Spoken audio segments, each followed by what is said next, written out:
ಒಂದು ಸಿಟಿನಲ್ಲಿ ಪ್ಲಾಟ್ಫಾರ್ಮ್ ಪಕ್ಕದಲ್ಲಿ ಮಾಣಿಕ್ ಭಿಕ್ಷೆ ಬಿಡ್ತಿದ್ದ. ಅವನು ಹೋಗೋರ್ ಬರೋರ್ ಹತ್ರ ಕೈ ಜೋಡಿಸಿ ಭಿಕ್ಷೆ ಕೇಳ್ತಿದ್ದ. ಕೆಲವರು ಅವನಿಗೆ ದುಡ್ಡು ಕೊಟ್ರೆ ಮತ್ತಿನ್ ಕೆಲವರು ಅವನನ್ನ ಬೈದು ಓಡಿಸ್ತಿದ್ರು. ಒಂದು ದಿನ ಅಲ್ಲಿಂದ ರವಿ ಹೋಗ್ತಿದ್ದ. ಅವನು ರವಿ ಹತ್ರನೂ ಭಿಕ್ಷೆ ಕೇಳ್ದ. ರವಿ ಹತ್ರ ಒಂದು ಸಣ್ಣ ಸೋಷಲ್ ಅಕೌಂಟ್ ಇತ್ತು.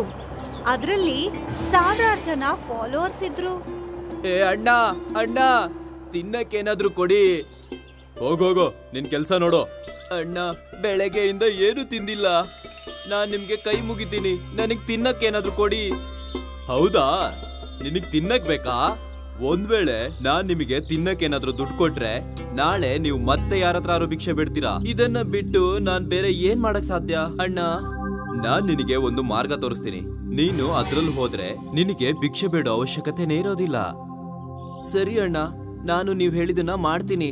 ಹೇಳಿ, ನಾನ್ ಏನ್ ಮಾಡ್ಬೇಕು ಅಂತ? ನನ್ನ ಹತ್ರ ಕಬ್ಬಿನ ಮಷೀನ್ ಇದೆ. ನೀನು ನನ್ ಜೊತೆಗೆ ಅದನ್ನ ಮಾರಾಟ ಮಾಡ್ಬೋದು. ಹಾ ಅಣ್ಣ, ಈ ಕೆಲ್ಸ ತುಂಬಾ ಚೆನ್ನಾಗಿದೆ. ನಾನು ನಿಮ್ ಜೊತೆ ಮಾಡಕ್ಕೆ ತಯಾರಿದ್ದೀನಿ. ಸರಿ, ನೀನ್ ಇವತ್ತು ಜಾಗವನ್ನ ರೆಡಿ ಮಾಡು. ನಾನ್ ನಾಳೆ ಮಷೀನ್ ಹಾಗೂ ಕಬ್ಬನ್ನ ತಗೊಂಬರ್ತೀನಿ. ನಾಳೆಯಿಂದನೇ ಕೆಲ್ಸ ಶುರು ಮಾಡೋಣ. ಮಾಣಿಕ್ಗೆ ಈ ಐಡಿಯಾ ಇಷ್ಟ ಆಯ್ತು. ರವಿ ಅಲ್ಲಿಂದ ಹೊರಟೋದ. ಅಷ್ಟು ಹೊತ್ತಿಗೆ ಮಾಣಿಕ್ ಹಿಂದೆಯಿಂದ ಎಲ್ಲಾ ತಯಾರಿ ಮಾಡ್ಕೊಂಡ. ರವಿ ತನ್ನ ಸೋಷಲ್ ಮೀಡಿಯಾನಲ್ಲಿ ಸಣ್ಣ ವಿಡಿಯೋ ಕ್ಲಿಪ್ ಅನ್ನ ಹಾಕೂ ಬಿಟ್ಟ. ಜನಗಳು ಅದನ್ನ ನೋಡಿ ಸಪೋರ್ಟ್ ಮಾಡ್ತೀವಿ ಅಂತ ವಿಶ್ವಾಸ ಕೂಡ ಕೊಟ್ರು. ಮಾರನೇ ದಿನ ರವಿ ಕಬ್ಬು ಮತ್ತೆ ಕಬ್ಬಿನ ರಸ ತೆಗೆಯೋ ಮಿಷಿನ್ ಅನ್ನು ತಂದಿಟ್ಟ. ಮಾಣಿಕ್ ಕೂಡ ಎಲ್ಲಾ ಕೆಲ್ಸನೂ ಮಾಡಿದ್ದ. ರವಿ ಕಾರಣದಿಂದ ಮೊದಲನೇ ದಿನದಿಂದಾನೇ ಅಲ್ಲಿಗೆ ಗ್ರಾಹಕರು ಬರಕ್ಕೆ ಶುರುವಾಗಿದ್ರು. ಅವ್ರ ಕೆಲ್ಸ ಚೆನ್ನಾಗ್ ನಡೀತಾ ಇತ್ತು. ಭಿಕ್ಷಕನ್ ತರ ಕಾಣಿಸೋ ಮಾಣಿಕ್ ಈಗ ಒಳ್ಳೆ ಬಟ್ಟೆಗಳನ್ನ ಹಾಕೊಂಡು ಕಬ್ಬಿನ ರಸ ತೆಗೆದು ಮಾರ್ತಿದ್ದ. ರವಿ ಸೋಷಲ್ ಮೀಡಿಯಾ ಕಾರಣದಿಂದ ಅಲ್ಲಿ ಒಂದು ದೊಡ್ಡ ಕ್ಯೂನೇ ನಿಂತ್ಕೋತಾ ಇತ್ತು. ಪ್ರತಿಯೊಬ್ರು ತುಂಬಾ ಸಂತೋಷದಿಂದ ಕಬ್ಬಿನ ರಸ ಕುಡ್ದು ರವಿ ಜೊತೆ ಒಂದು ಸೆಲ್ಫಿ ತಗೊಂಡು ಫೇಸ್ಬುಕ್ ಅಲ್ಲಿ ಅಪ್ಲೋಡ್ ಮಾಡ್ತಾ ಇದ್ರು. ಮಾಣಿಕ್, ನನಗನ್ಸುತ್ತೆ ಈ ಒಂದೇ ಮಷೀನಿಂದ ಕೆಲ್ಸ ಆಗಲ್ಲ ಅಂತ. ಹೌದಣ್ಣ, ಜನ ತುಂಬಾ ಬರ್ತಾ ಇದ್ದಾರೆ. ಅವ್ರನ್ನ ನಾವು ಕಾಯಿಸ್ಬೇಕಾಗುತ್ತೆ. ನಾವು ಬೇಗ ಏನಾದ್ರೂ ಮಾಡ್ಲೇಬೇಕು. ಹಾ, ನಾನು ಇನ್ನು ಮಷೀನ್ಗಳನ್ನ ತರಿಸ್ತೀನಿ. ಜೊತೆಗೆ ಕೆಲ್ಸಕ್ಕೆ ಯಾರನ್ನಾದ್ರೂ ಇಟ್ಕೊಂಡ್ಬಿಡು. ಹಾ ಸರಿ ಅಣ್ಣ, ನಾನು ತರಿಸ್ಕೊಳ್ತೀನಿ. ರವಿ ಹೊಸ ಮಿಷಿನ್ ಅನ್ನ ತರಿಸ್ತಾನೆ. ಮತ್ತೆ ಕೂತ್ಕೊಳ್ಳೋದಕ್ಕೂ ನೀಟಾಗಿ ಅರೇಂಜ್ಮೆಂಟ್ ಮಾಡ್ತಾನೆ. ಜೊತೆಗೆ ಕೆಲ್ಸ ಮಾಡೋದಕ್ಕೆ ಇಬ್ರು ಹುಡುಗರ್ನು ಕೂಡ ಇಟ್ಕೋತಾರೆ. ನಾನು ಈ ಕೆಲ್ಸನ ಮಾಡಿದೀನಿ. ನಾನು ಸ್ವಲ್ಪ ದಿನಕ್ಕೆ ಹೊರಗಡೆ ಹೋಗ್ತಾ ಇದ್ದೀನಿ. ನೀನು ಎಲ್ಲ ಕೆಲ್ಸನೂ ಚೆನ್ನಾಗಿ ನೋಡ್ಕೋ. ಖಂಡಿತವಾಗ್ಲು ಚಿಂತೆ ಮಾಡ್ಬೇಡಿ ಅಣ್ಣ, ನಾನು ಎಲ್ಲದೂ ನೋಡ್ಕೊಳ್ತೀನಿ. ನಿನಗ್ ಗೊತ್ತಾ ಮಾಣಿಕ್, ನಾನು ಇಲ್ಲಿವರೆಗೂ ಹೇಗ್ ಬಂದೆ ಅಂತ? ಅಣ್ಣ, ನೀವಂತೂ ಮಹಾನ್ ವ್ಯಕ್ತಿ. ಇಲ್ಲ ಇಲ್ಲ, ಹಾಗೇನಿಲ್ಲ, ನಾನೇನ್ ಮಹಾನ್ ಅಲ್ಲ. ಅಣ್ಣ, ನೀವ್ ಇಲ್ಲಿವರೆಗೂ ಹೇಗ್ ಬಂದ್ರಿ? ಮುಂಚೆನೂ ನಾನು ಕಬ್ಬಿನ ಹಾಲನ್ನ ಮಾರ್ತಾ ಇದ್ದೆ. ಆಮೇಲೆ ನನ್ನ ಕೈಗೆ ಫೋನ್ ಬಂತು ಹಾಗೂ ಅದನ್ನ ನಾನು ಸರಿಯಾಗಿ ಉಪಯೋಗ ಮಾಡಿದೆ. ಅದಾದ್ಮೇಲೆ ನಾನು ಫೇಮಸ್ ಆದೆ. ಮತ್ತೆ ಕಬ್ಬಿನ ಹಾಲು? ಹಾ, ನಾನ್ ವಿಡಿಯೋ ಮಾಡಕ್ ಶುರು ಮಾಡಿದಾಗ ಕಬ್ಬಿನ ಹಾಲನ್ನ ಮಾರೋದಕ್ಕೆ ಸಮಯನೇ ಸಿಗ್ತಾ ಇರ್ಲಿಲ್ಲ. ಆಮೇಲೆ ನಾನು ಇದನ್ನ ಬಂದ್ ಮಾಡಿದೆ. ನನಗೆ ಇದನ್ನ ಶುರು ಮಾಡಕ್ ಆಗ್ತಿರ್ಲಿಲ್ಲ. ಇವಾಗ ನೀನ್ ಬಂದಿದ್ಯಲ್ವಾ, ಇವಾಗ ನನ್ ಕೆಲ್ಸನೂ ಆಗೋಗುತ್ತೆ. ಹಾ ಅಣ್ಣ, ನಾನ್ ಇದನ್ನ ನಡ್ಸ್ಕೊಂಡ್ ಹೋಗ್ತೀನಿ. ತುಂಬಾ ಶ್ರದ್ಧೆಯಿಂದ ನಡ್ಸ್ಕೊಂಡ್ ಹೋಗ್ತೀನಿ. ನಿಮ್ ಹೆಸರನ್ನ ಹೀಗೇನೆ ಎತ್ತರಕ್ಕೇರಿಸ್ತೀನಿ. ನಿಮ್ ಹೆಸರಿಂದಾನೇ ಕಬ್ಬಿನ ಹಾಲು ಮಾರಾಟವಾಗುತ್ತೆ. ಏ ಬೇಡ ಬೇಡ, ನೀನು ಈ ಅಂಗಡಿನ ಚೆನ್ನಾಗಿ ನಡ್ಸ್ಕೊಂಡು ಹೋಗು. ಮಿಕ್ಕಿದೆಲ್ಲ ನಾನ್ ನೋಡ್ಕೋತೀನಿ. ನಾನ್ ನಿನಗೆ ಪ್ರತಿ ತಿಂಗಳು ಸ್ಯಾಲ್ರಿ ಕೊಡ್ತೀನಿ. ಅಣ್ಣ, ನೀವಂತೂ ನನ್ನನ್ನ ದಾರಿಯಿಂದ ಎತ್ತಿ ಒಳ್ಳೆ ಜೀವನ ಕೊಟ್ಟಿದ್ದೀರಾ. ರವಿ ಈ ವಿಡಿಯೋನು ಶೂಟ್ ಮಾಡಿ ಸೋಷಲ್ ಮೀಡಿಯಾನಲ್ಲಿ ಅಪ್ಲೋಡ್ ಮಾಡ್ಕೋತಾನೆ. ಮಾಣಿಕ್ಗೆ ಇವಾಗ ಎಲ್ಲಾನು ಕೂಡ ನಿಭಾಯಿಸ್ತಿದ್ದ. ಕಬ್ಬಿನ ರಸದಿಂದ ಸಂಪಾದನೆ ಆಗ್ತಾ ಇರೋದನ್ನ ನೋಡಿ ಮಾಣಿಕ್ ತಲೆನಲ್ಲಿ ಆಲೋಚನೆ ಬರತ್ತೆ. ಪ್ರತಿದಿನ ಇವರಿಗೆ ಇಷ್ಟು ವ್ಯಾಪಾರ ಆಗುತ್ತೆ, ಆಗ ನನಗೆ ಸಂಬಳ ಅಂತ ಹೇಳಿ ಚೂರೇ ಹಣ ಸಿಗುತ್ತೆ ಅಲ್ವಾ? ಇನ್ನು ನಾನು ಏನಾದ್ರೂ ಮಾಡ್ಲೇಬೇಕು. ನಾನಿಲ್ಲಿ ಕೆಲ್ಸದವನ್ ತರಾನೇ ಇರಕ್ ಆಗೋದಿಲ್ಲ. ನಾನು ಹಣನ ಮಾಡಿ ಶ್ರೀಮಂತನಾಗ್ಬೇಕು. ಮಾಣಿಕ್ ಮನ್ಸಲ್ಲಿ ದುರಾಸೆ ಬೆಳೀತು. ಮತ್ತವನು ಅದಕ್ಕೆ ನೀರು ಕೂಡ ಹಾಕ್ತಾನೆ. ಮಾಣಿಕ್ ಮೊದ್ಲಿಗೆ ಕಬ್ಬಿನ ರಸದಲ್ಲಿ ನೀರ್ ಹಾಕಕ್ಕೆ ಶುರು ಮಾಡ್ತಾನೆ. ಏ ಕೆಲ್ಸದವನೇ, ಕಬ್ಬಿನ ಹಾಲಲ್ಲಿ ಜಾಸ್ತಿ ನೀರು ಹಾಗೂ ಐಸನ್ನ ಬೆರೆಸು. ನಾವು 1 ಗ್ಲಾಸಲ್ಲಿ 3 ಗ್ಲಾಸ್ ಮಾಡಿ ಮಾರಾಟ ಮಾಡಬೇಕು. ಅವಾಗ್ಲೇ ನಾವು ಲಾಭ ಮಾಡಕ್ಕಾಗೋದು. ಸೌಕರ್ಯ, ಇದಂತೂ ತಪ್ಪಲ್ವಾ? ಜನ ನಮ್ಮ ಹತ್ರ ಪ್ರೀತಿ ಹಾಗೂ ವಿಶ್ವಾಸದಿಂದ ಬರ್ತಾರೆ. ನಾವು ಅವರ ವಿಶ್ವಾಸವನ್ನ ಮುರಿತಾ ಇದೀವಿ. ನೀನು ಕೆಲ್ಸದವನ್ ತರಾನೇ ಇರು. ಜಾಸ್ತಿ ಮಾತಾಡಿದ್ರೆ ಕೆಲ್ಸದಿಂದ ತೆಗ್ದಾಕ್ತೀನಿ. ಕ್ಷಮಿಸಿ ಸೌಕರ್ಯ. ಈ ತರ ಕಬ್ಬಿನ ಜ್ಯೂಸಲ್ಲಿ ನೀರನ್ನ ಮಿಕ್ಸ್ ಮಾಡಿ ಜನಗಳನ್ನ ಮುಟ್ಟಾಳ್ರನ್ನಾಗ್ ಮಾಡೋಕ್ ಶುರು ಮಾಡ್ದ. ಯಾಕಂದ್ರೆ ಜನಗಳು ರವಿ ಹೆಸರಿಂದ ಅಲ್ಲಿಗ್ ಬರ್ತಾ ಇದ್ರು. ಮತ್ತೆ ಜ್ಯೂಸ್ ಕುಡ್ದು ರವಿ ಜೊತೆ ಫೋಟೋ ತೆಗೆಸ್ಕೊಂಡು ಸೋಷಿಯಲ್ ಮೀಡಿಯಾಲ ಹಾಕೋ ಅಂತ ಕ್ರೇಜು ಜಾಸ್ತಿನೇ ಇತ್ತು. ಆದ್ರೆ ಇದು ಜಾಸ್ತಿ ದಿನ ನಡೀಲಿಲ್ಲ. ಒಂದು ದಿನ ಒಬ್ಬ ವ್ಯಕ್ತಿ, ಮಾಣಿಕ್ ಅವ್ರೆ, ಇವಾಗ ಕಬ್ಬಿನ ಹಾಲಲ್ಲಿ ಮುಂಚಿನ ತರ ಟೇಸ್ಟ್ ಇಲ್ಲ, ಇದನ್ನ ಯಾಕೆ ಬದಲಾಯಿಸಿದ್ರಿ? ಇನ್ನೀ ಕಬ್ಬನ್ನ ನಾನಲ್ವಲ್ಲ ಬೆಳೆಯೋದು, ಮತ್ ನನಗೆ ಇದ್ರೊಳಗೆ ಸಕ್ಕರೆನ ಹಾಕಕ್ಕೂ ಆಗಲ್ಲ. ಅಯ್ಯೋ ಅಣ್ಣ, ಕೋಪ ಯಾಕೊಳ್ತೀರಾ? ನನಗ್ ಸ್ವಲ್ಪ ಟೇಸ್ಟ್ ಅಲ್ಲಿ ವ್ಯತ್ಯಾಸ ಬಂತು, ಅದಕ್ಕೆ ಹೇಳ್ಬಿಟ್ಟೆ. ನಿಧಾನವಾಗಿ ಪ್ರತಿಯೊಬ್ರು ಈ ವಿಷಯನ ನೋಟಿಸ್ ಮಾಡ್ತಾ ಇದ್ರು. ಆದ್ರೂ ಸಹ ಇವಾಗ್ಲೂ ಅಲ್ಲಿ ದೊಡ್ಡ ಲೈನ್ ನಿಲ್ತಾ ಇತ್ತು. ಮಾಣಿಕ್ ದುರಾಸೆ ಇಷ್ಟಕ್ಕೆ ಕಮ್ಮಿ ಆಗ್ಲಿಲ್ಲ. ಅವನು ಇನ್ನೊಂದ್ ಐಡಿಯಾನ ಯೋಚನೆ ಮಾಡ್ದ. ಅದು ಕಬ್ಬಿನ ರಸದ ದುಡ್ಡು ಜಾಸ್ತಿ ಮಾಡ್ದ. ಅವನು ಹೊಸ ರೇಟಿನ ಹೊಸ ಬೋರ್ಡ್ ಅನ್ನ ಹಾಕ್ತಾನೆ. ಅದಾದ್ಮೇಲೆ ಕೆಲವರಿಗೆ ವಿಚಿತ್ರ ಅನ್ನಿಸ್ತು, ಹಾಗಾಗಿ ಬರೋದನ್ನ ನಿಲ್ಲಿಸ್ಬಿಟ್ರು. ಜನರು ಎಷ್ಟು ವಿಚಿತ್ರ ಹಾಗೂ ಅತಿಯಾಸೆ ಆಗಿದ್ದಾರೆ. ಸ್ವಲ್ಪ ಹಣನ ಹೆಚ್ಚು ಮಾಡದೆ ಅವ್ರು ಇಲ್ಲಿಗೆ ಬರದೇ ನಿಲ್ಸ್ಬಿಟ್ರು. ಅಲ್ಲ, 5-10 ರೂಪಾಯಲ್ಲಿ ಏನ್ ವ್ಯತ್ಯಾಸ ಆಗುತ್ತೆ? ಮಾಣಿಕ್ ತನ್ನನ್ನ ತಾನು ಬದಲಾಯಿಸ್ಕೊಳ್ಳಿಲ್ಲ. ಆದ್ರೆ ಗ್ರಾಹಕರು ಬರೋದು ಕಮ್ಮಿ ಆಗೋಯ್ತು. ರವಿ ಸಿಟಿಯಿಂದ ವಾಪಸ್ ಬಂದ. ಅವನಲ್ಲಿ ನೋಡಿದ್ರೆ ಜನಗಳು ಕಮ್ಮಿ ಇದ್ರು. ಅವನದನ್ನ ನೋಡಿ ಆಶ್ಚರ್ಯ ಪಡ್ತಾನೆ. ಮಾಣಿ, ಇತ್ತೀಚೆಗೆ ಗ್ರಾಹಕರು ಬರ್ತಾ ಇಲ್ಲ, ಏನಾಯ್ತು? ಮುಂಚೆ ಅಂತೂ ತುಂಬಾ ಲೈನ್ ಇರ್ತಿತ್ತು.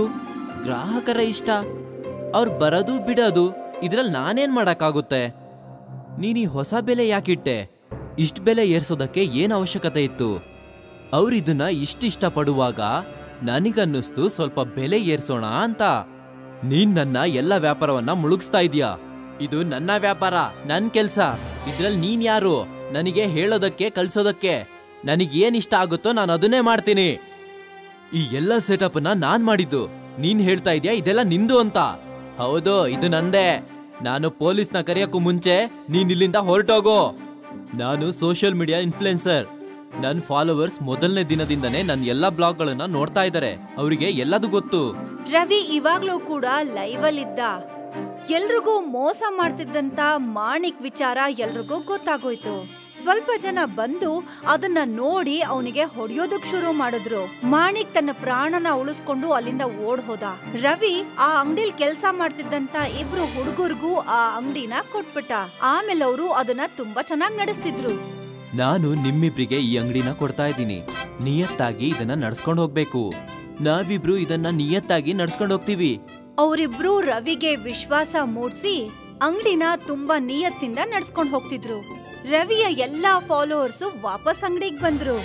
ನಿಧಾನವಾಗಿ ವ್ಯಾಪಾರ ಜಾಸ್ತಿ ಆಯ್ತು. ಮತ್ತೆ ಎಲ್ಲ ಮುಂಚಿನ ತರನೇ ಆಯ್ತು. ಮೋಸ ಮಾಡೋದು ಹಾಳಾಗೋದಿಕ್ಕೆ ದಾರಿ. ನಿಯತ್ತಿಂದ ಕೆಲ್ಸ ಮಾಡಿದ್ರೆ ನಮ್ ಪಾದ ಕೆಳಗಿದ್ರು ಸಹ ನಾವು ಆಕಾಶನ ಮುಟ್ಟಬಹುದು. ನಂದ ಒಬ್ಬ ಬಡ ವಿಧವೆಯಾಗಿದ್ದಳು. ಅವಳು ಅವಳ ಮಕ್ಕಳಾದ ದಿವ್ಯಾ ಮತ್ತು ವಿದ್ಯಾ ಜೊತೆ ಕಾಡಿನ ಸಮೀಪ ವಾಸವಿದ್ದಳು. ನಂದಾಳ ಗಂಡನಿಗೆ ಒಂದು ಚಿಕ್ಕದಾದ ಜಮೀನಿತ್ತು. ಈಗ ನಂದ ಅಲ್ಲಿ ವ್ಯವಸಾಯವನ್ನ ಮಾಡ್ತಾ ಇದ್ಲು. ಅವಳು ಮೊದಲು ಶ್ರಮಪಟ್ಟು ಮನೆಯ ಎಲ್ಲ ಕೆಲಸಗಳನ್ನ ಮಾಡಿ ಮುಗಿಸ್ತಾ ಇದ್ಲು. ನಂತರ ಹೊಲದ ಕೆಲಸವನ್ನ ಕೂಡ ಮಾಡ್ತಾ ಇದ್ಲು.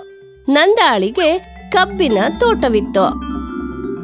ಒಂದು ಬಾರಿ ನಂದಾಳ ಜಮೀನಿನಲ್ಲಿ ಕಬ್ಬಿನ ಬೆಳೆ ಬಹಳ ಚೆನ್ನಾಗಿ ಬೆಳೆದಿತ್ತು. ಅವಳು ಆ ಫಸಲನ್ನು ನೋಡಿ ಬಹಳ ಖುಷಿಯಾಗಿದ್ಲು. ಈ ಸಲ ಬೆಳೆ ಎಲ್ಲ ಮಾರಿ ಆದ್ರಿಂದ ನಿಮ್ಮಿಬ್ರಿಗೂ ಹೊಸ ಬಟ್ಟೆ ತಂದ್ಕೊಡ್ತೀನಿ. ಹಾ ಅಮ್ಮ, ನಂಗ್ ಬಳೆ ಕೂಡ ಬೇಕು. ಹಾ ನಿಮ್ಮಿಬ್ರಿಗೂ ಬಳೆ ಕೂಡ ತಂದ್ಕೊಡ್ತೀನಿ, ಆಯ್ತಾ? ಮಧ್ಯಾಹ್ನದ ಸಮಯವಾಗಿತ್ತು. ಆ ವೇಳೆಯಲ್ಲಿ ನಂದ ಪಾತ್ರೆಗಳನ್ನ ತೊಳಿತಾ ಇದ್ಲು. ಆಗ ಅವಳ ತೋಟಕ್ಕೆ ಒಂದು ಆನೆ ಬಂತು. ಅದರ 2 ದಂತ ಚಿನ್ನದ್ದಾಗಿತ್ತು. ಕಬ್ಬಿನ ತೋಟವನ್ನ ನೋಡ್ತಾ ಇದ್ದ ಆನೆಗೆ ಬಹಳ ಖುಷಿಯಾಯ್ತು. ವಾರೆ ವಾ, ಇದು ನೋಡ್ತಾ ಇದ್ರೆ ತುಂಬಾ ಸಿಹಿಯಾಗಿರೋ ಹಾಗಿದೆ. ಸರಿ, ಹಾಗಿದ್ರೆ ಇವತ್ತು ಇದನ್ ತಿಂದೆ ನನ್ನ ಹೊಟ್ಟೆನ ತುಂಬಿಸ್ಕೋತೀನಿ. ಆನೆ ಕಬ್ಬನ್ನ ತಿನ್ನೋದಕ್ಕೆ ಶುರು ಮಾಡ್ತು. ಸ್ವಲ್ಪ ಸಮಯದ ನಂತರ ನಂದ ತೋಟದ ಕಡೆ ಬಂದ್ಲು. ಆನೆ ಕಬ್ಬು ತಿಂತಾ ಇದ್ದಿದ್ದನ್ನ ನೋಡಿ ಬಹಳ ದುಃಖಿತಳಾದ್ಲು. ಹಾ, ಅಯ್ಯೋ ಗಜರಾಜ, ಇದೇನ್ ಮಾಡ್ಬಿಟ್ಟೆ? ನಾನು ಈ ಬೆಳೆಗಳನ್ನೆಲ್ಲ ಮಾರಿ ನನ್ನ ಬಡತನನ ನೀಗಿಸ್ಬೇಕು ಅನ್ಕೊಂಡಿದ್ದೆ. ಆದ್ರೆ ಈಗ ನೋಡ್ತಿದ್ರೆ ನಮ್ ಹೊಟ್ಟೆಗೆ ಊಟನೂ ಇಲ್ದಿರೋ ಹಾಗೆ ಮಾಡ್ಬಿಟ್ಟಿಯಲ್ಲ ನೀನು. ನೀನು ಅಳ್ಬೇಡ. ನನಗೆ ನಿಜವಾಗ್ಲೂ ನಿನ್ನ ಪರಿಸ್ಥಿತಿ ಬಗ್ಗೆ ಗೊತ್ತಿರಲಿಲ್ಲ. ನನ್ನ 2 ದಂತಗಳು ಚಿನ್ನದ್ದು. ನಾನಿದ್ರಲ್ಲಿ ತುಂಡು ಮಾಡಿ ನಿನಗೆ ಕೊಡ್ತೀನಿ. ನೀನದನ್ನ ಮಾರಿ ನಿನಗಿರೋ ಕಷ್ಟಗಳನ್ನೆಲ್ಲ ಈಗ ತೀರಿಸ್ಕೋ. ಆನೆ ಅದರ ಚಿನ್ನದ ದಂತವನ್ನ ಸ್ವಲ್ಪ ತುಂಡಾಗಿ ಮುರಿದು ಅದನ್ನ ನಂದಾಳ ಕೈಗೆ ನೀಡಿತು ಮತ್ತು ಅದು ಅಲ್ಲಿಂದ ವಾಪಸ್ ಹೊರಟೋಯ್ತು. ಚಿನ್ನದ ದಂತದ ತುಂಡನ ಮಾರಿದ್ಮೇಲೆ ನಂದಾಳಿಗೆ ಒಳ್ಳೆಯ ಹಣ ಬಂತು. ಆದ್ರೆ ಆ ಹಣನ ಹುಷಾರಾಗಿ ಕೂಡಿಡೋ ಬದಲು ಅವಳು ಮನಸ್ಸು ಇಚ್ಛೆ ಅದನ್ನ ಖರ್ಚು ಮಾಡೋದಕ್ಕೆ ಶುರು ಮಾಡಿದ್ಲು. ಅದ್ರಿಂದ ಅವಳ ಇಡೀ ಹಣ ಒಂದೇ ಒಂದು ವರ್ಷದಲ್ಲಿ ಪೂರ ಖಾಲಿಯಾಯ್ತು. ನನ್ಗಿವತ್ತು ಇನ್ನೊಂದ್ಸಲ ಬಂಗಾರದ ದಂತ ಇರೋ ಆನೆ ಹತ್ರ ಸಹಾಯ ಕೇಳ್ಬೇಕು ಅಂತ ಅನ್ನಿಸ್ತಾ ಇದೆ. ನಂದ ಆನೆಗೋಸ್ಕರ ಕಬ್ಬುಗಳನ್ನ ತಂದು ಅದನ್ನ ತೋಟದ ಮಧ್ಯದಲ್ಲಿ ಆನೆಗೋಸ್ಕರ ಹಾಕಿದ್ಲು ಮತ್ತು ಆನೆ ಬರುವ ಸಮಯಕ್ಕೋಸ್ಕರ ಕಾಯ್ತಾ ಕೂತ್ಕೊಂಡ್ಲು. ಆನೆ ಬಂತು. ನಂದ ಅದಕ್ಕೆ ಕಬ್ಬನ್ನ ತಿನ್ನಿಸ್ತಾ ಇದ್ಲು. ಆಗ ನನ್ ದುಡ್ಡೆಲ್ಲ ಖಾಲಿಯಾಗೋಗಿದೆ ಗಜರಾಜ. ಇನ್ನೊಂದ್ಸಲ ನೀನ್ ನನಗೆ ಸಹಾಯ ಮಾಡ್ತೀಯ ಗಜರಾಜ? ಆನೆ ತುಂಬಾ ದಯಾಳು ಆಗಿತ್ತು. ಅದು ಅದರ ಮತ್ತೊಂದು ದಂತದ ಚಿನ್ನದ ತುಂಡನ್ನ ಕಿತ್ತು ನಂದಾಳ ಕೈಗೆ ಅದನ್ನ ನೀಡಿತು. ಮುಂದಿನ 2 ವರ್ಷಗಳ ಕಾಲ ನಂದ ಮತ್ತು ಅವಳ ಮಕ್ಕಳಿಗೆ ಯಾವುದೇ ತರ ತೊಂದರೆ ಬರಲಿಲ್ಲ. ಆದ್ರೆ ಮತ್ತೆ ಆ ಹಣ ಎಲ್ಲ ಖಾಲಿಯಾಗ್ತಾ ಬಂತು.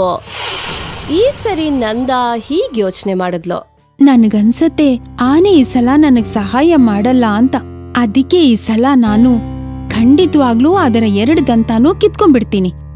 ಮತ್ತೊಂದ್ಸಲಿ ನಂದ ಕಬ್ಬುಗಳನ್ನ ತಂದು ತೋಟದಲ್ಲಿ ಹಾಕಿ ಆನೆ ಬರುವ ಸಮಯವನ್ನ ಕಾಯುತ್ತಾ ಕುಳಿತಳು.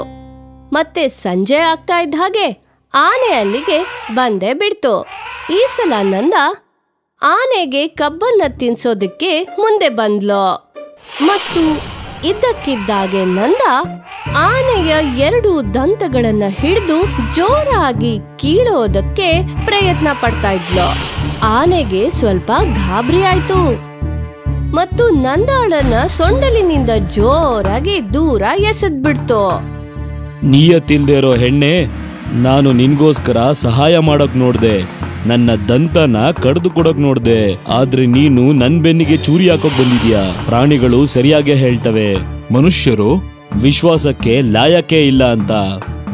ಹೀಗಂತ ಹೇಳ್ತಾ ಆನೆ ಕಾಡಿನ ಕಡೆ ಹೆಜ್ಜೆ ಹಾಕತೊಡಗಿತು. ನನ್ನನ್ ಕ್ಷಮಿಸ್ಬಿಡು.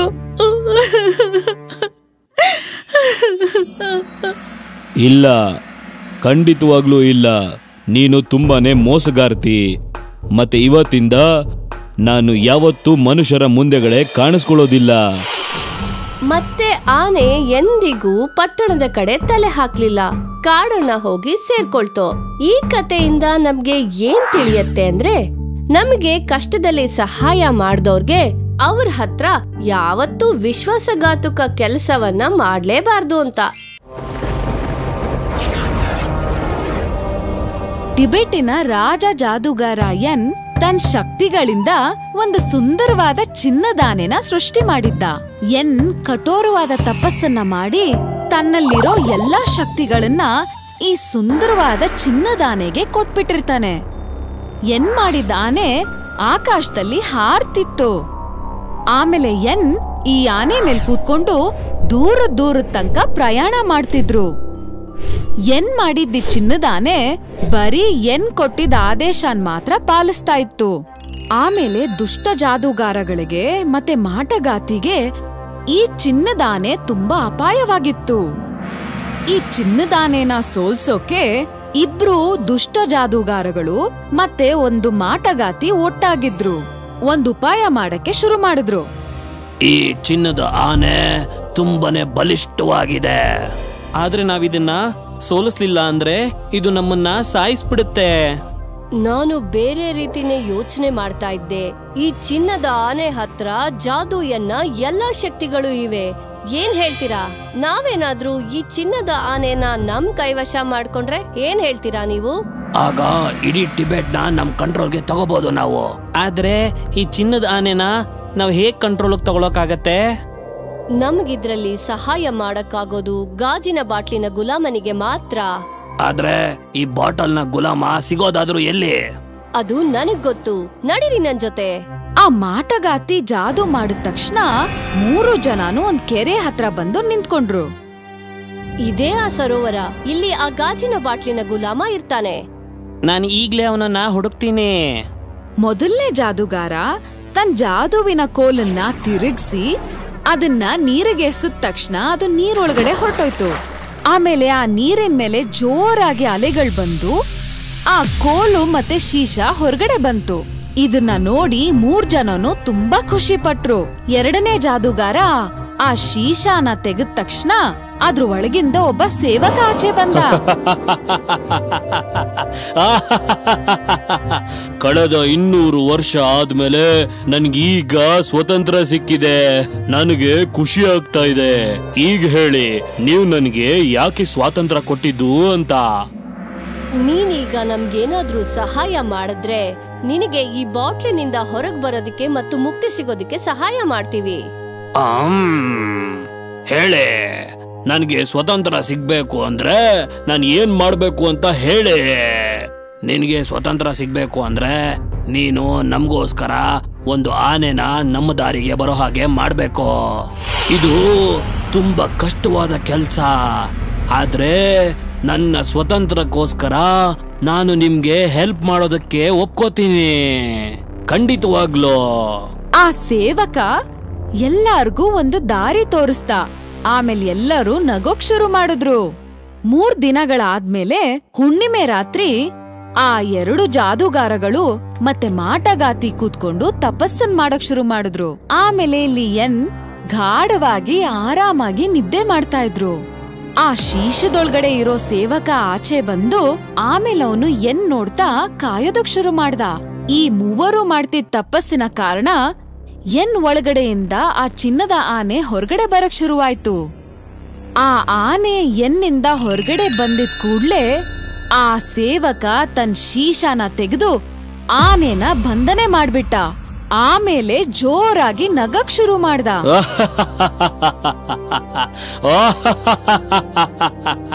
ಆ ಚಿನ್ನದ ಆನೆ ಬಂಧನೆ ಆದ ಕೂಡ್ಲೆ ವಾತಾವರಣ ಬದ್ಲಾಗಕ್ ಶುರುವಾಯ್ತು. ಜೋರಾಗಿ ಗಾಳಿ ಬೀಸಕ್ ಶುರುವಾಯ್ತು. ಆಮೇಲೆ ನದಿ ಒಣಗಕ್ ಶುರುವಾಯ್ತು. ಈ ವಾತಾವರಣದಲ್ಲಿ ಆಗಿದ್ ಬದಲಾವಣೆ ಒಂದು ಮಾಯದ ಆಮೆಗೆ ಸುದ್ದಿ ತಲುಪ್ತು. ನಾನು ಎಲ್ಲ ಮ್ಯಾಜಿಕಲ್ ವಸ್ತುಗಳಿಗೆ ಆದೇಶ ಕೊಡ್ತಾ ಇದ್ದೀನಿ. ಎಲ್ಲ ಈಗಿಂದೀಗ್ಲೇ ನನ್ ಮುಂದೆ ಬಂದು ನಿಂತ್ಕೋಬೇಕು. ಎಲ್ಲ ಈಗ್ಲೇನೆ. ಆ ಕೂಡ್ಲೆ ಮಾಯದ ಆಮೆ ಮುಂದೆ ಅಗ್ನಿ, ಜಲ, ವಾಯು, ಕಿನ್ನರಿಗಳು ಮತ್ತೆ 3 ಮಾಯದ ಯೂನಿಕಾರ್ನ್ಗಳು ಪ್ರತ್ಯಕ್ಷ ಆಯ್ತು. ಟಿಬೆಟ್ ಕಷ್ಟದಲ್ಲಿದ್ದಾನೆ. ನಾವೆಲ್ಲ ಈಗ ಅವನ ಹತ್ರ ಇರೋ ಪವರ್ನ ವಾಪಸ್ ಬರೋ ಹಾಗೆ ಮಾಡಬೇಕು.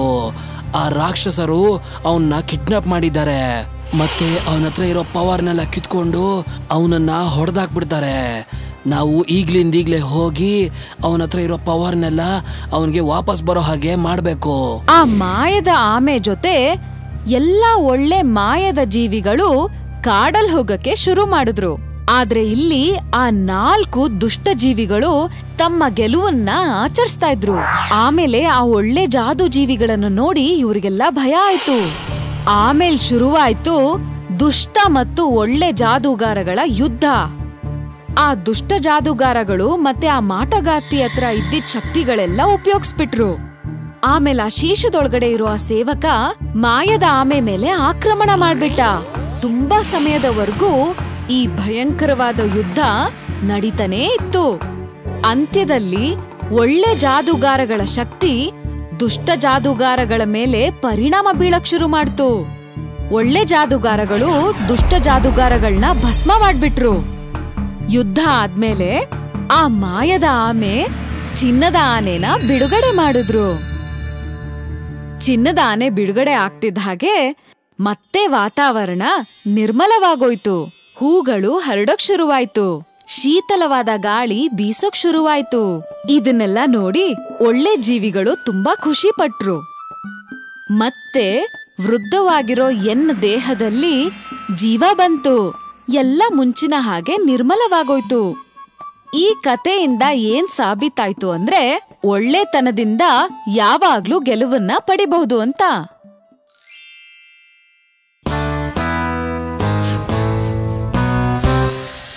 ಒಂದು ಪುಟ್ಟದಾದ ಹಳ್ಳಿಯಲ್ಲಿ ನಂದು ಮತ್ತು ಅವರ ಅಮ್ಮ ವಾಸವಾಗಿದ್ರು.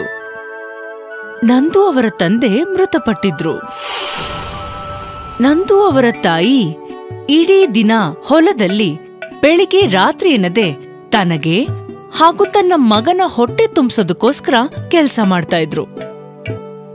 ಅವರು ನಂದುನ ಪ್ರತಿದಿನ ಶಾಲೆಗೆ ಕಳಿಸ್ತಾ ಇದ್ರು. ನಂದುಗೆ ವಿದ್ಯಾಭ್ಯಾಸ ಮಾಡೋಕೆ ತುಂಬಾನೇ ಇಷ್ಟ ಇತ್ತು. ಅವನು ಚೆನ್ನಾಗಿ ಓದಿ ತನ್ನ ತಾಯಿನ ಒಂದು ದೊಡ್ಡ ಅರಮನೆಯಲ್ಲಿ ಇಡಬೇಕು ಅಂತ ಆಸೆ ಪಡ್ತಾ ಇದ್ದ.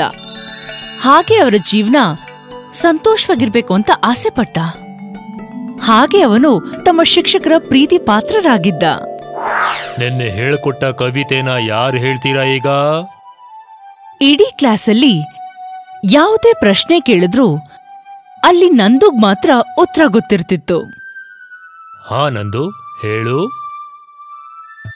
मिठाई का था सम्मेलन, काला जामुन आया बंतन, सजी दजी थी खूब इमरती, हंस हंस सबसे बातें करती, मचा रहा था हल्ला गुल्ला, लुढ़क लुढ़क करके रसगुल्ला, बर्फी आई थी इतराती, साथ जलेबी रस टपकाती, बालू सही सोच रहे थे, बेटे खुद में खोज रहे थे कि होगी कोई जुगाड़ बिड़ानी, जिससे बनूं यहाँ मैं रानी, किंतु वहाँ गाजर का हलवा, हलवे का था है सा जलवा, उसने अपना रंग जमाया, सबसे पहले नंबर पाया. ತುಂಬಾ ಅದ್ಭುತ ನಂದು, ನಿನಗೆ ಎಲ್ಲಾ ಕವಿತೆನೂ ಚೆನ್ನಾಗಿ ನೆನಪಿದೆ. ಕ್ಲಾಸಲ್ಲಿದ್ದಂತಹ ಎಲ್ಲಾ ಮಕ್ಕಳು ನಂದುಗೆ ಚಪ್ಪಾಳೆ ತಟ್ಟಿದ್ರು. ಇದೇ ತರಹ 1 ವರ್ಷ ಕಳೀತು. ಕೊನೆಗೊಂದಿನ ಶಿಕ್ಷಕರು ನಂದು ಮನೆಗ್ ಬಂದ್ರು. ನಮ್ ನಂದು ಏನಾದ್ರೂ ಶಾಲೆಯಲ್ಲಿ ಗಲಾಟೆ ಮಾಡದ್ನಾ? ಇಲ್ಲ ಇಲ್ಲ, ಖಂಡಿತ ಇಲ್ಲ. ನಾನು ಒಳ್ಳೆ ಸುದ್ದಿನ ಹೇಳೋದಕ್ ಬಂದಿದ್ದೀನಿ. ನಂದು ಪರೀಕ್ಷೆಯಲ್ಲಿ ಉತ್ತೀರ್ಣನಾಗಿದ್ದಾನೆ. ಇದು ಬಹಳ ಸಂತೋಷದ ವಿಷಯ. ನಾನು ಸಕ್ಕರೆ ತಗೊಂಡ್ ಬರ್ತೀನಿ.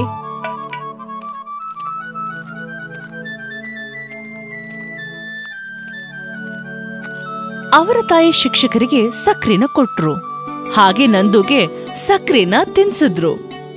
ನೋಡು ತಂಗಿ, ನಿನಗ್ ಚೆನ್ನಾಗ್ ಗೊತ್ತಿದೆ, ನಮ್ಮ ಸ್ಕೂಲ್ನಲ್ಲಿ 4ನೇ ತರಗತಿ ಮಾತ್ರ ಇರೋದು.